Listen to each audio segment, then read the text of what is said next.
Первое, самое главное, что должны знать украинские беженцы, которые хотят приехать в Ирландию, это то, что Ирландия принимает украинских беженцев. Именно легко примет тех, кто проживал на территории Украины до полномасштабного вторжения. То есть, если он сможет это доказать, а лучшее доказательство это мобильный банкинг, то есть приложение Монобанк, Приватбанк и все остальные онлайн-банкинги. Вы показываете свои выписки, если они есть, этот сам инспектор, офицер проверяет это, он прям сам заходит, там будет переводчик русскоговорящий, либо украинскоговорящий, то есть он возьмет, ну, он знает, что делать, потому что ирландец не понимает, да, русского или украинского, и покажет, что он подтвердит, что правда человек был на территории Украины до полномасштабного вторжения, все нормально, то есть он может претендовать на защиту. Что же человеку предоставит Ирландия сейчас, на декабрь 2024 года? Он приезжает в Дублин, в аэропорт, его потом отправляют в Сити Вест. Обычно сейчас люди сами добираются, потому что нет уже никаких автобусов регулярных. То есть бывает, когда большая группа, тогда могут какой-то, да, какие-то машины вызвать, чтобы их забрать. Либо если люди там с ограниченными возможностями, могут быть какие-то варианты. Если все хорошо, если единичные случаи приехали, то вам придется самим на автобусе, либо на трамвайчике, лучше, конечно, на такси, если есть деньги, приехать в Сити Вест. После этого вы оформляетесь. Но CityVest, знаете, он уже не работает в таком формате, в таком режиме, как раньше работал. Я тоже про это снимал ролик, вы можете посмотреть просто в поиске у меня на канале, введите CityVest, и вы все увидите. То есть всегда пытайтесь приезжать, лучше, конечно, утренними рейсами, чтобы за первый день все оформить. Ну, это лично я вам советую, а там, конечно, делайте, как вы хотите. Смотрите, вы приезжаете, вам дают желтый лист, если все хорошо, если подтвердилось, что вы были на территории Украины и офицер одобрил вам защиту, вам выдается желтый лист, после вы подаетесь там на PPS, на Medical Card, все остальное вам уже помогут оформить. Главное, это, конечно же, получить желтый лист. Это главный документ, это путевка, путевка в Ирландию в прямом смысле. То есть этот листок помогает вам в легальном поле находиться на этом острове. Следующий момент. Жилье вам предоставляет государство только в лагерях. Их сейчас 5 или 6, точно неизвестно. Оно постоянно меняется. Тот лагерь закрывается, тот открывается. 5-6 имейте в виду. Лагеря разного формата, но это не палатки, знаете, туристические с спальными мешками. Нет, это обычно такие либо переделанные там, спортзалы, какие-то актовые залы, что-то такое. И обратно же модульные домики, но модульные домики, знаете, такого общежития такое, вот, модульное общежитие, я могу сказать так, не модульный домик, а модульное общежитие. Это когда контейнер, и там просто в одном контейнере по 4-6 человек, просто двухъярусные кровати, то есть он, в принципе, там, не знаю, в длину 4 на 2, либо 4 на 3, то есть там просто ты вот так вот, ты широко ты не сможешь раздвинуть плечи, если ты широкоплечий, так скажу. То есть это обычные комнатушки, обычно люди живут там скромно, быт обычный, то есть никаких лакшери условий нету. Сейчас их нету. Так что имейте в виду, что за 90 дней вам нужно найти жилье. Это, конечно же, ARP-программа. Это самая палочка-выручалочка, которая осталась для украинских беженцев. Либо снимайте за свой счет. Ну, второй вариант, если у вас нет работы, он практически нереален. Вот практически к нулю это все сносится. Только ARP-программа. Вы сможете с помощью этой программы выехать куда-то с этого лагеря, убежать с этих, да, прекрасных all-inclusive в кавычках условий. Вы сможете выбраться в город, либо рядом с городом где-то жить. Там вам легче будет найти работу, конечно же. Это главное, что вы должны себе поставить цель, приезжая в Ирландию. Это не социал, это не получение выплат, потому что сейчас это вообще уже не главное, не актуальное, и на них жить здесь практически невозможно. Есть, конечно, еще персонажи, которые живут по ARP и получают выплаты, так еще да, но это скоро прикрутится, буквально месяц, я думаю, месяца 2-3, и к марту 25 будет еще ужесточение, еще жестче будет, я думаю, что даже и к ARP программе дойдут у них руки, и там будет тоже уже все сложно. Но пока есть, я говорю, что на данный момент, на данном этапе существует эта ARP программа. Все, других шансов у вас тут реализоваться, захватиться, зацепиться нету. Что же происходит с теми людьми, которые прожили в лагере 90 дней и не смогли найти себе жилье либо по ARP программе, либо самим, ну, снять жилье? Что с ними происходит? Им просто показывают пальцем на дверь. Вон, пожалуйста, ребята, вы исчерпали свой лимит проживания. Что многие уже сделали? Им посоветовали в лагере, пожалуйста, съезжайте, ну, чтобы не было никаких там рукоприкладства, гарду не вызывали, потому что, я думаю, уже и такие, конечно, случаи были, но я имею в виду, что вы обязаны самовольно просто собраться, когда вам скажут. И если вы не смогли найти жилье, то и все говорят, куда езжайте, конечно же, в City West. Люди уже приезжали в City West, рассказали эту ситуацию, что 90 дней исчерпаны, но они не смогли найти жилье. И City West им повторно никакого размещения не предоставляет. Все, что они могут сделать, это вам, грубо говоря, так, вас подвести, либо помочь вам доехать до аэропорта, чтобы вы не заблудились, чтобы все в порядке с вами было. То есть они в прямом смысле говорят, мы вас проводим к аэропорту, покупаете билет и летите либо в Украину, ну, в смысле, возвращаетесь, либо меняйте страну, потому что Ирландия вам уже не может, не будет размещать вас в каком-то социальном временном жилье, то есть в лагере. Все, вы исчерпали свои возможности. Обратно же, я честно скажу, есть прецеденты, есть, когда даже после этого давали временно еще размещение, переселяли. Обратно же это касается людей с ограниченными возможностями, либо когда много детей, то есть мама там с 3 и более детьми, то понятно, таких людей пытаются, есть единичные случаи, но это единичные случаи, на них равняться не нужно. То есть имейте в виду, если вы прожили 90 дней в лагере, то готовьтесь к тому, что вы останетесь на улице. Следующий момент, как поступает к новоприбывшим инвалидам. Смотрите.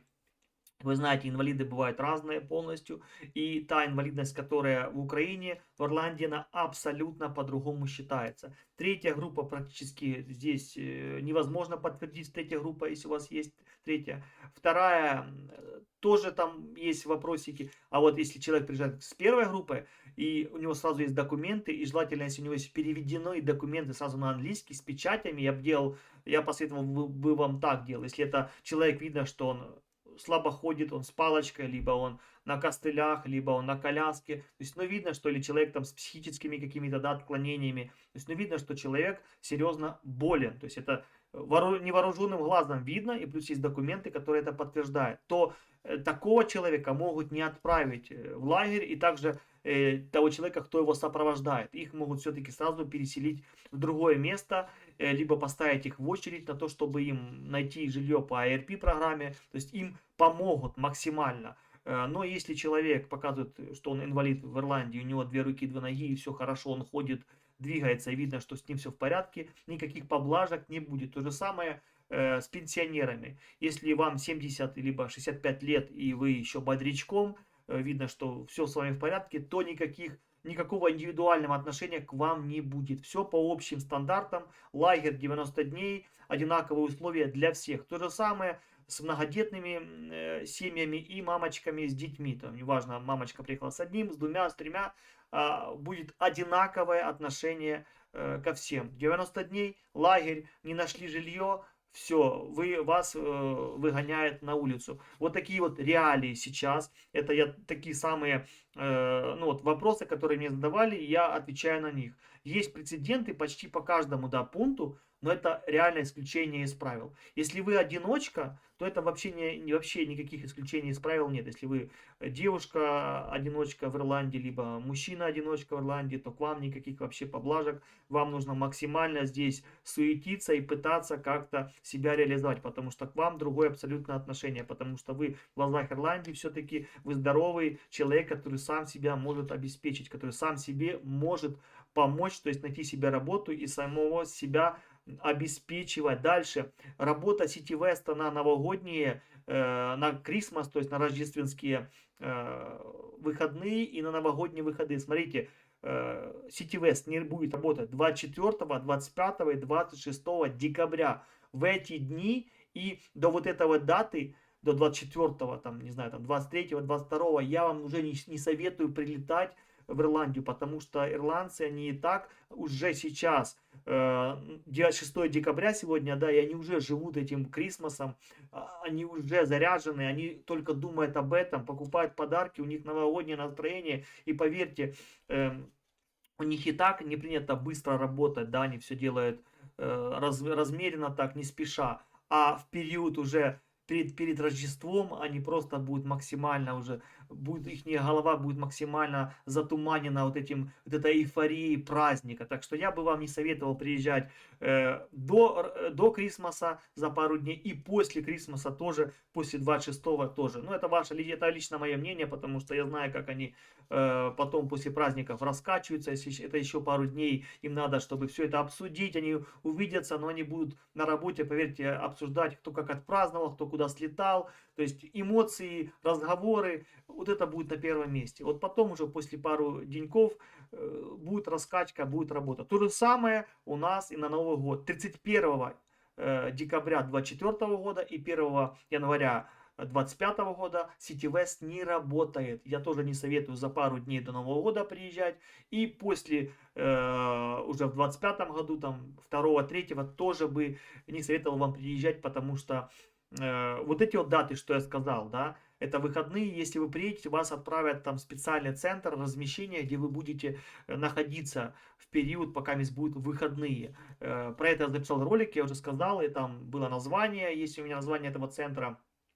То есть вы можете перейти и посмотреть, просто введите в поиске у меня на канале, еще раз говорю, City West, работа на Рождество, и там вам все выбит, ссылочка будет так само в описании, вот здесь сбоку вы сможете перейти и все сами увидеть. Так, следующий момент, вопросы были, как же получить полные выплаты, потому что те, кто живет в лагере, вы живете в all-inclusive, у вас трехразовое питание, но вы получаете 38 евро 80 центов на взрослого в неделю. Чтобы получать 232 евро, то есть полную ставку по выплатам, вы обязаны жить, либо снимать сами жилье, либо жить по программе ARP. Обратно же, если вы будете жить по программе ARP, вы вначале подаетесь только заявку, ее если одобрят, тогда вы будете получить. Это не то, что автоматом только въехали в ARP и сразу вам деньги уже заплатили. Нет, там, возможно, еще придется ждать от 2 и до месяца, а то и больше бывает, потому что сейчас очень долго приходят PPS.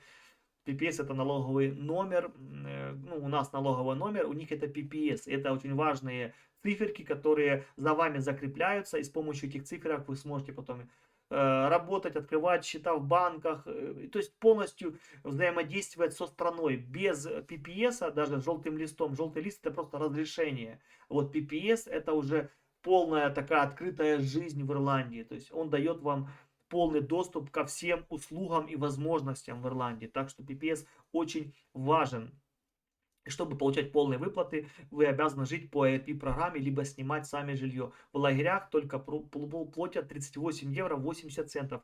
Вот такие вот реалии. Я уже сказал, что к пенсионерам и остальным, да, мамочкам там, с детьми относятся одинаково и к одиночкам, и к ним, ко всем. Только если пенсионер, если по взгляду видно, что он реально там слабо ходит, слабо слышит, плохо видит, ну, у него реально ограничения, и ему нужно реально обращаться постоянно к врачу, осмотр, то есть, ну, человек реально в таком, да, вот, серьезном положении, то, конечно, его попытаются, постараются разместить в другом жилье и обратно же записать его сразу там, к доктору, то есть, максимальная будет помощь, да, лояльность, помощь, это понятно.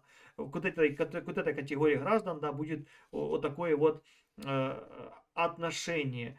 Что сказать еще по поводу тех, кто сейчас находится уже в Европе, там в Польше защиту взял, в Болгарии, неважно, в Италии, в Испании, хочет приехать в Ирландию. Ирландия примет, да, если вы закроете защиту, Это первое, в той стране, в которой вы пребывали. И второе, там уже все на усмотрение офицера. Конечно, да, инспектора и офицера. Он решает, все индивидуально. Одному дадут, другому нет.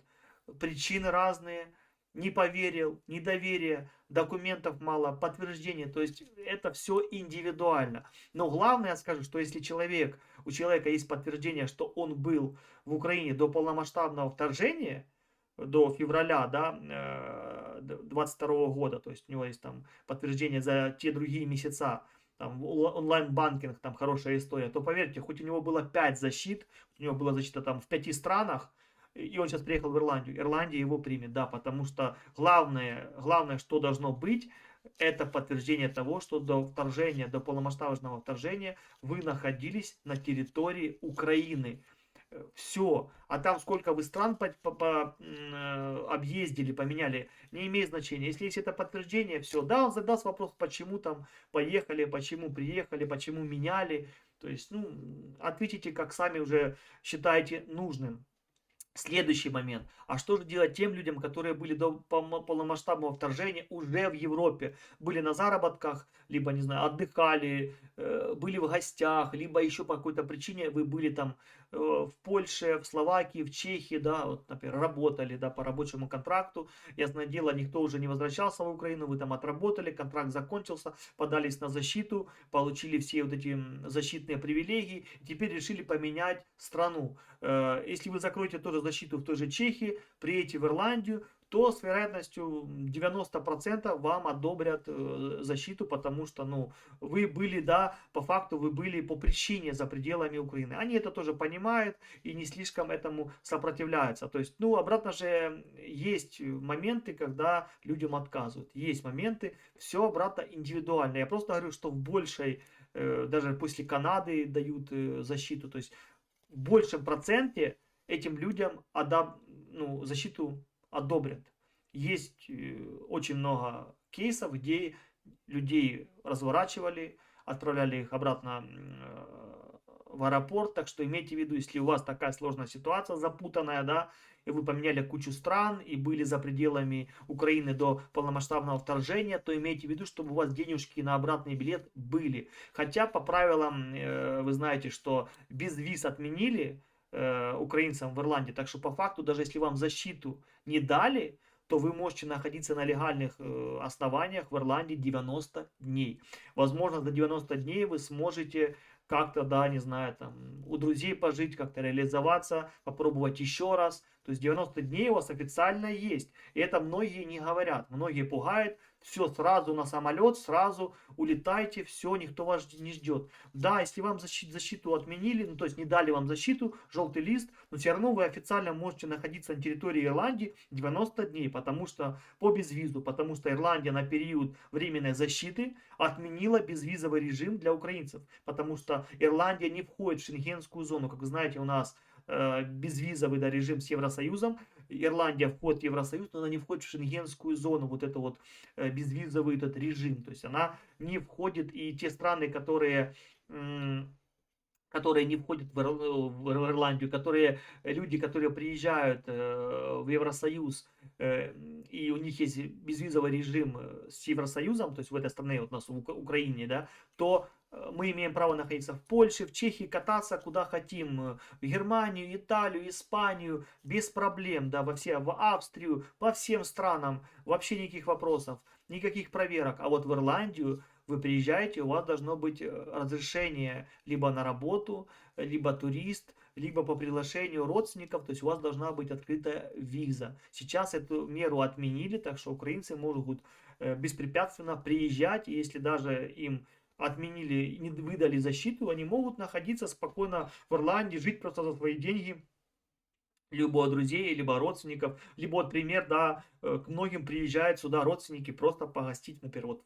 кому-то приехали родители, просто приехали на недельку, на две, без проблем, никаких вопросов, они же ничего не просят, даже защиты, просто сказали, мы к родственникам. Их пустили, никаких вопросов, они здесь погуляли, погостили и спокойно улетели. Так что Ирландия украинцев принимает, это такие были главные самые вопросы и аспекты, которые я проговорил, которых люди, ну, людей это все волнует, да, особенно многие спрашивали за инвалидов, вот за пенсионеров, как к ним относятся.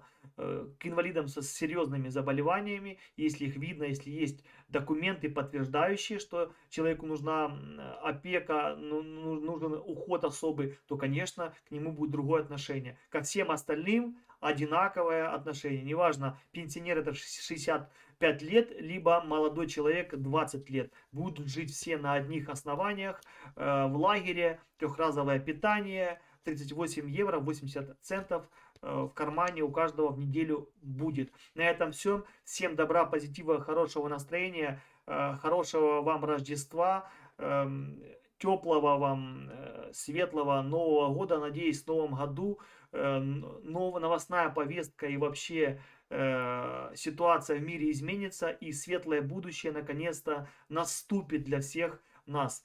Всем добра, позитива, всегда на связи, держу в курсе.